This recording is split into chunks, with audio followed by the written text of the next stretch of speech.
চাঁদাবাজি করে আপনি এড়িয়ে যেতে পারেন তাহলে আপনার পুরস্কার, যদি না করতে পারেন তাহলে আপনি বহিষ্কার, আর যদি আপনি এটা বিরোধিতা করেন তাহলে আপনি রাজাকার। মালিক সমিতির কাছে তারা 5 কোটি টাকা চাঁদা চেয়েছে। এক যুবদল নেতা যাত্রাবাড়ির নাম ফাহিম, আতর্কিতভাবে কয়েকজন লোক আসলো, আয়সা গাড়ি আতুর দিয়া দামদুম পিড়াইয়া চলে গেল।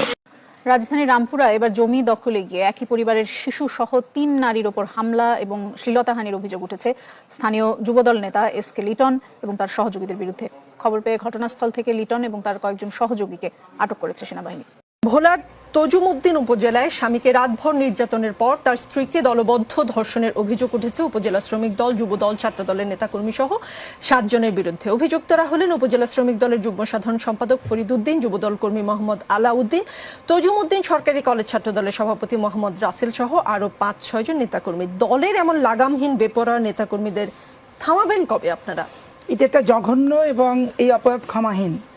সারা দেশে বিএনপি নেতাকর্মীরা যে কোটি কোটি টাকা চাঁদাবাজি করে, দখল বাণিজ্য করে, এসব করে বেড়াচ্ছে, সেগুলো দলের ফান্ডে না দিয়ে কি কিছু কিছু দলের ফান্ডে দেয় না, না পুরোটাই নিজেরা রেখে দেয়? 15 কোটি টাকা আয় কমই মনে হচ্ছে না? আমি যদি আপনার প্রশ্নকে সত্য বলেও ধরে নিই, মানে আপনার যে উদ্ধৃতিটা যে বিএনপির নেতাকর্মীরা হাজার হাজার কোটি টাকা চাঁদাবাজি করছে, লক্ষ লক্ষ টাকা চাঁদাবাজি করছে, এটা যদি আমি তর্কের খাতিরে সত্য, আমি হাজার হাজার কোটি বলিনি, কোটি কোটি। আচ্ছা, কোটি কোটি টাকা, ঠিক আছে ঠিক আছে, আসলটা সে বলছে, সত্যটা আপনি হয়তো কম বলছেন। আচ্ছা, সেটা যদি সত্য আমি ধরে নেই, আমি আপনাকে বলি এত বছর 15-17 বছর ক্ষমতার বাইরে ছিল, এবং যেটা মঞ্জু ভাই নিজেও স্বীকার করলেন যে এতদিন তো আমরা বিএনপির বিরুদ্ধে এগুলো কোনো অভিযোগ শুনি নাই, কিন্তু দলটা তো এত বড়ই ছিল।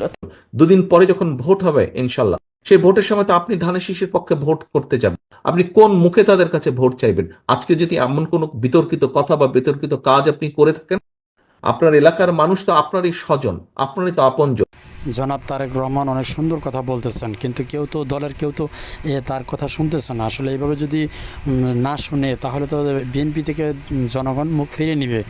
তো ভিডিওটা যদি ভালো লাগে সর্বোচ্চ শেয়ার করে সবার মাঝে ছড়িয়ে দিন, ভিডিওটা দেখার সুযোগ করে দিন। ধন্যবাদ সবাইকে। আসসালামু আলাইকুম রহমতুল্লাহি ওয়া বারাকাতুহু।